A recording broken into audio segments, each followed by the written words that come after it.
Good morning, everyone. We are playing some more Mario All-Stars. This is Lost Levels, World C. We're getting into the bonus levels, which are absolutely crazy and ridiculous and weird, mostly weird.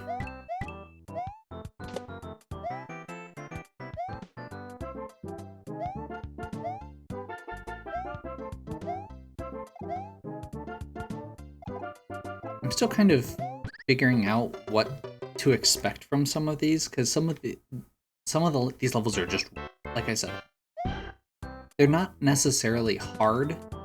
They're just not what you'd expect from a Mario level. Like,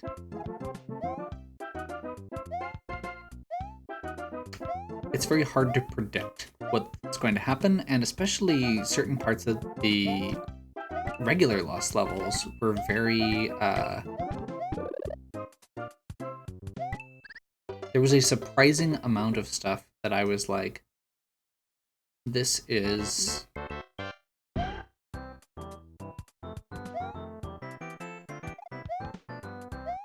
It feels like it was made to make you stop. Or vice versa. Like, there's certain sections that made you feel like you had to stop, and certain sections that made you feel like you didn't want to stop. I'm actually gonna take a death here. Because I was at 1 life, and that way if I get to a checkpoint, I will have multiple lives going through it.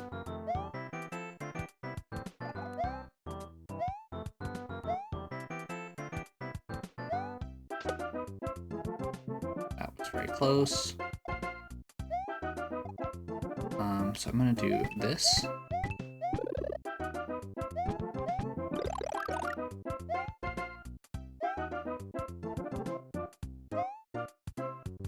Hit those blocks ahead of time, because otherwise when you go through that gap, you're going to get bumped down by the note block, and it's going to bump the mushroom in the opposite direction.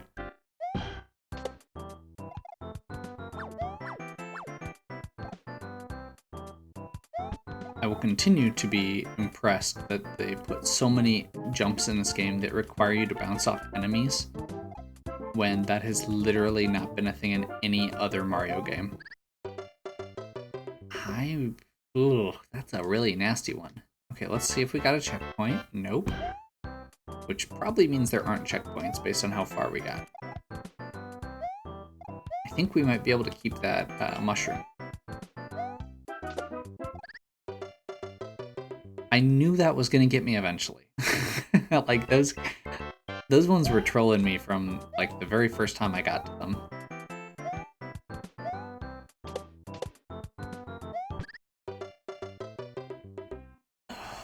I may just go on the bottom and not worry about the mushroom.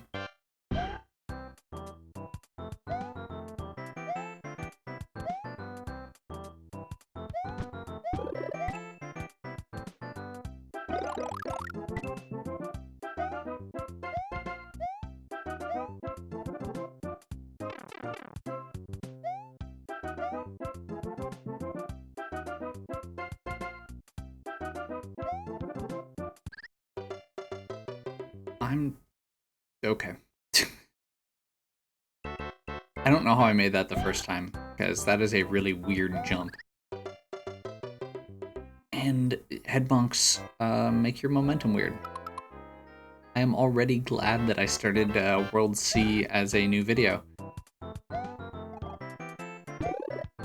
Okay.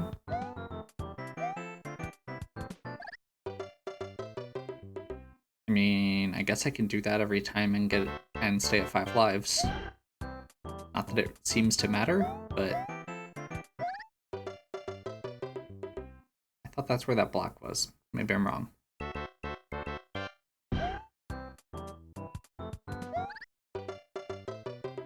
Okay, now I'm just getting reckless. Okay, we need to actually stop and pay attention.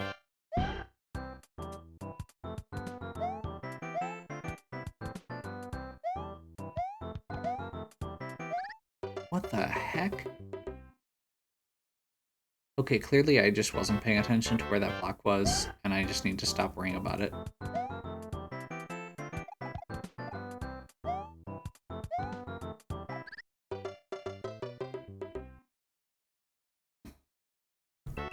hate when I get to this point where I'm very clearly like, I've started to figure out how this level works, but at the same time, there's something about it that just isn't clicking.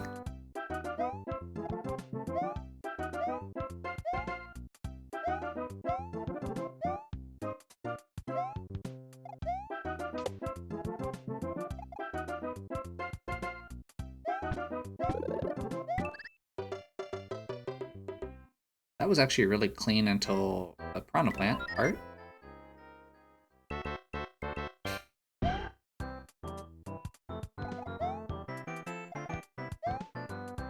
Yeah, a lot of this just comes down to things like timing and momentum, and patience has some degree of it. One thing that's not super apparent is how fast the enemies move and how slow Mario's reactions are.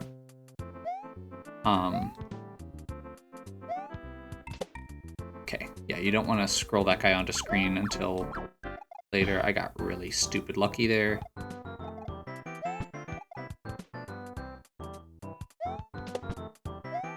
There we go. Last time I was trying to get up on top. This time I was just trying to get forward, and that worked a lot better for that red Koopa Troopa.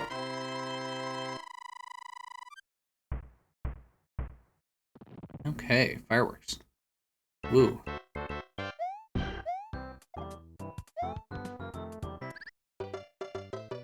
That was really anemic. Okay.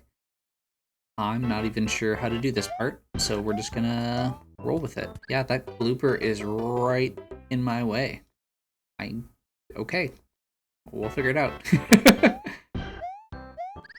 See, this is what I was talking about when I mentioned that it feels like they put things in very specific places to make the game more frustrating. Like, this blooper, I literally have to sit here and wait and dodge fish. Yep. Until he slides out of my way. You cannot just jump past him.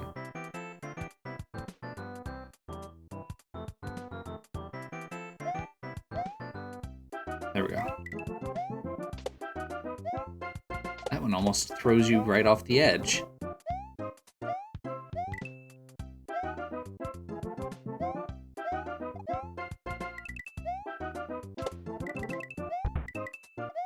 Oh.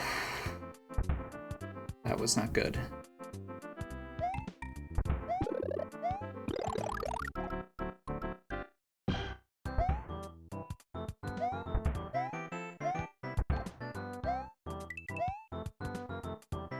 Probably should have gone up. Well, we'll see. Okay, we're good. That wasn't too bad. A lot of these jumping sections aren't that bad unless they have obstacles that make you stop. Or at least aren't that bad to me unless they have obstacles that make you stop.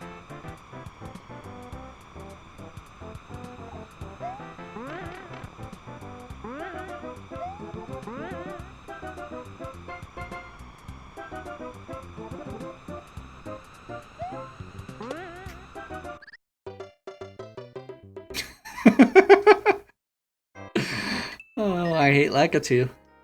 It's official. I mean, this is literally like my least favorite type of stage in this entire game. This is all my least favorite things in one place.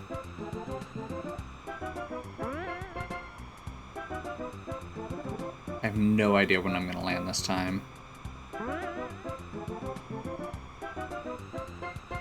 Okay, that's a big wide platform. We'll go for that.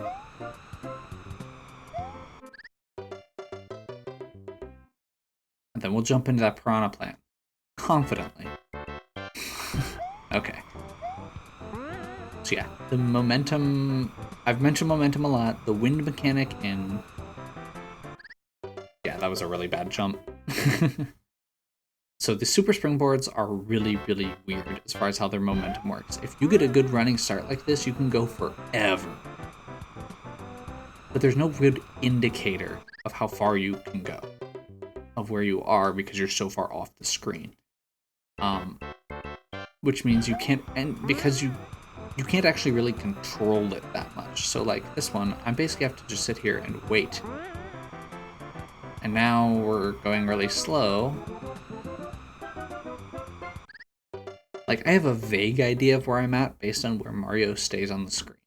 You can tell based on where how the screen scrolls, because Mario stays in roughly the same spot on the screen until you start pulling back, which is the problem. And at that point, you really have to be able to tell where your momentum is at. That actually went really well. Okay.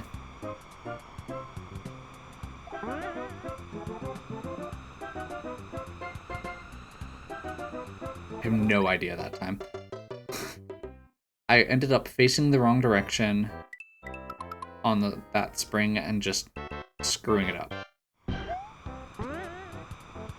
That's not good. And the wind makes it so you can't jump back. Thanks, Nintendo. You're the best.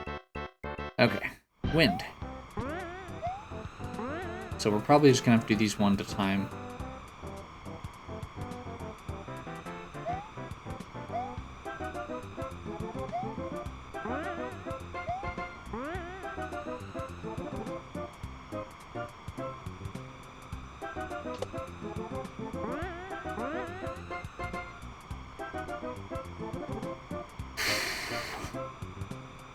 Yeah.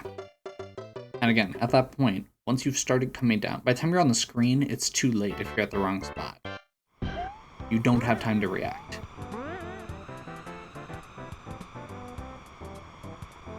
You have so little control of your momentum by that point.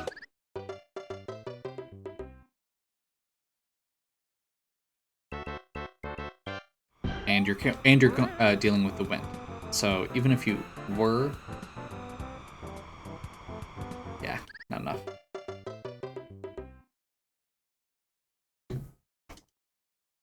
I suppose the good news with this one is it's not like I feel like I'm, missing out on these. Like, it's not like I'm going through this really tough section and then maybe, I'll screw up at a later spot and I'll have to redo that really tough section every single time.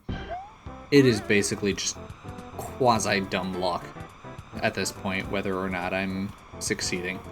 And I think that's the thing that bothers me the most with it, with these springs, is it really doesn't feel like you have control.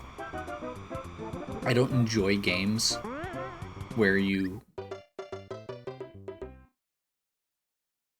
I don't enjoy playing games where you don't actually have the ability to control your characters.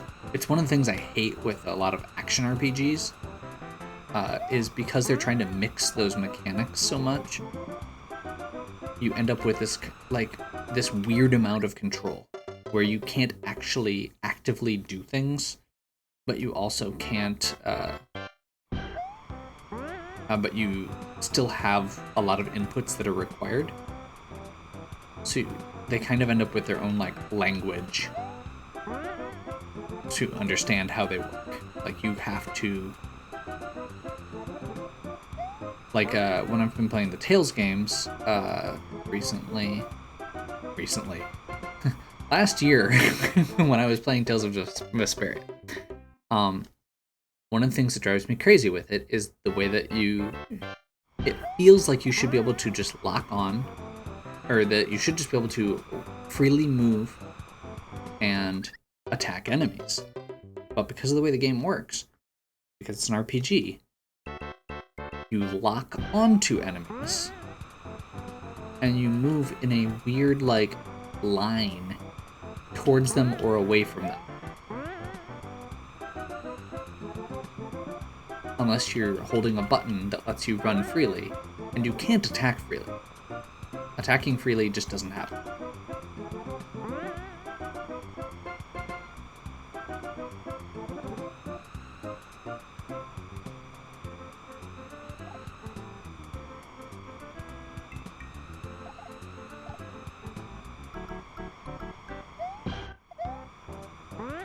There we go.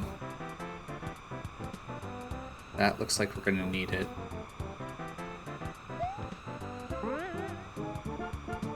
That was a really bad jump, but I think we're gonna be okay to get here. Yep. So yeah, the reason I was mentioning Tales of Vesperia, and actually, that's actually the big problem I had with the FF7 remake also, is the way that the controls, I felt like I didn't actually have control, despite the fact that I'm supposed to have control.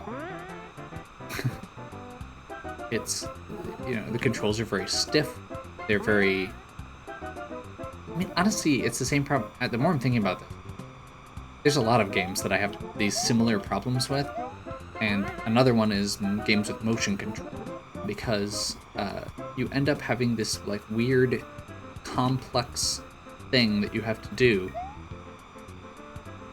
and you're not actually given control, you are given an action that lets you do a motion. That makes sense? Like, especially the early, like, Wii games, like Wii Bowling, even, was not a... Those games were not a mirror, like a mimicking of your motions completely. It was not clean. It was a thing where you figured out how you needed to move your hand, and that became its own control.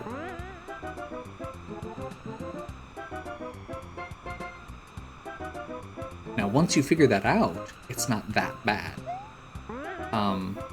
Even like newer ones, like when I was playing Pokemon Let's Go, I hated trying to do the Pokeball throws because doing them consistently is actually really challenging until you get it down.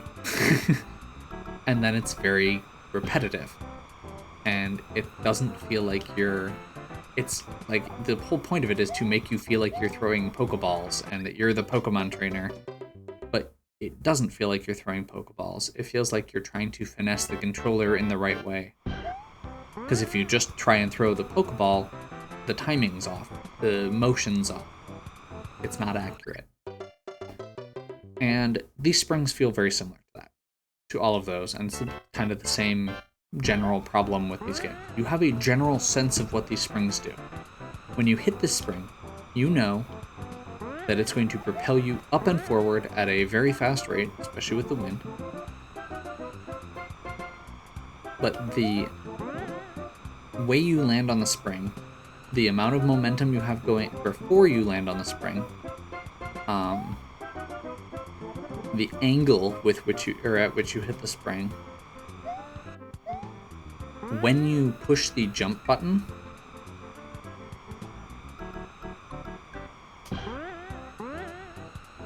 because to get the high jump, you have to push the jump button again. All of that kind of factors in. I just didn't push the jump button at the right time that time, and I'm very sad. Okay. I'm mostly just sad because I have to do this again.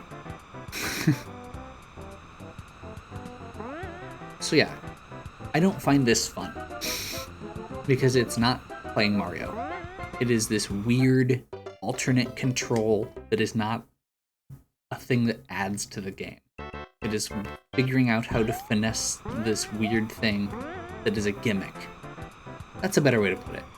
A lot of those games I mentioned, the combat ends up feeling like a gimmick. There's games that do stuff like that well, like Mario RPG. Mario RPG, most of the stuff in that feels very natural. Like, I have no idea where I am now.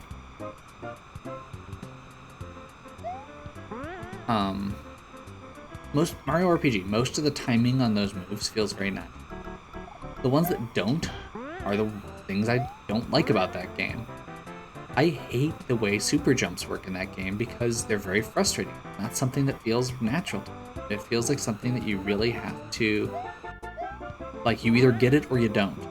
And you can practice it, and if you practice it and get it, that's fine, but you still have to work really hard, whereas a lot of the other stuff in that game feels very natural, as far as the timing on the moves go. There's a few other special moves that have really weird timings. I just got blown off the edge before I could. Like, I skidded a little further than I normally would have because of the wind. So yeah, I think gimmick is a very good way to. It's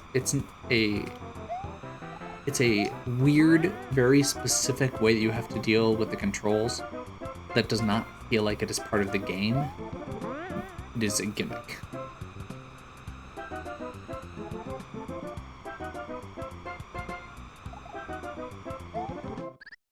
Okay, so you actually have to spawn that piranha plant and wait. Now I know. I kind of already knew, I'm just reminding myself. Because I've been babbling about weird gimmicks. It's actually one of the problems I have with like when I was playing The Messenger, and it had the weird mini game with the boxing at the end of the DLC. It was a very similar feeling to that also, where you have this like, I've been playing The Messenger for this whole time and figured out the way you do the jumps and the attacks and stuff like that, and timing all of that and all this. And then the final boss in that game, in the DLC, is a gimmick. It is a weird thing that uses a completely different mechanic, and it's a neat thing, but it just kind of diminishes it to me because I didn't have time to learn how to make it work.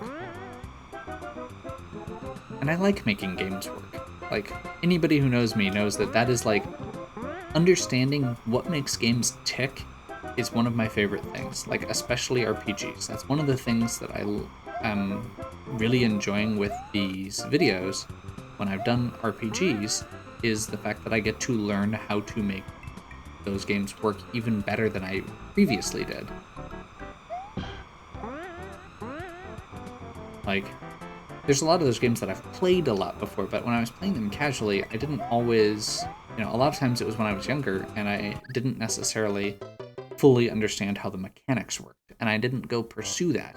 Some of that was pre-internet, I'm just saying. It's a lot harder back then. And it's not like I didn't know how the basics worked, but a lot of times I ended up just making really overpowered things in RPGs and just kind of bum rushing through them because that was my way I had to break the system. That was my way I had to really understand the game. And now, when I have more knowledge about the games, I can really apply more finesse, I guess. You can do the cool, like, one-shot kills in Final Fantasy IV and the,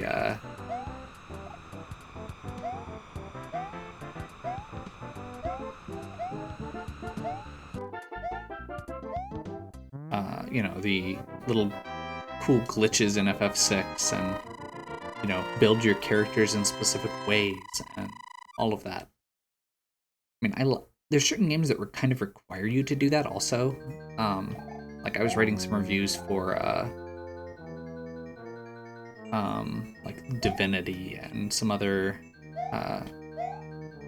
that kind of Baldur's Gate style game, and a lot of those type of games. I mean, even like Fallout and stuff. I've always felt like you basically either have to power through, or if you're trying to do certain builds, you really have to understand them from the beginning. You have to know this is a castle we've seen before.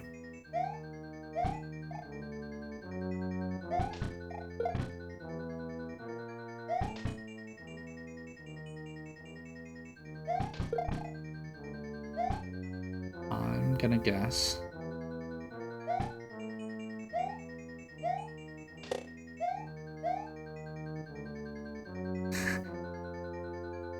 Okay, that block wasn't there before.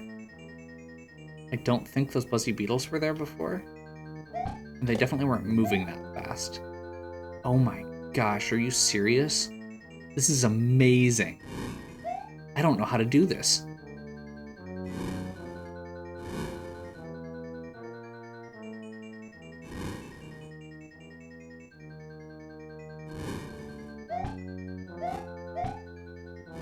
That is That is a tight jump.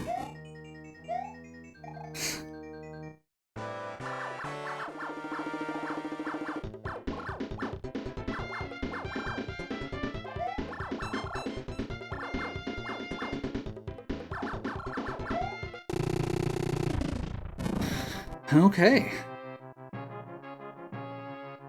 Well, that ended up going off on a weird tangent, but hopefully you still enjoyed the conversation and the levels.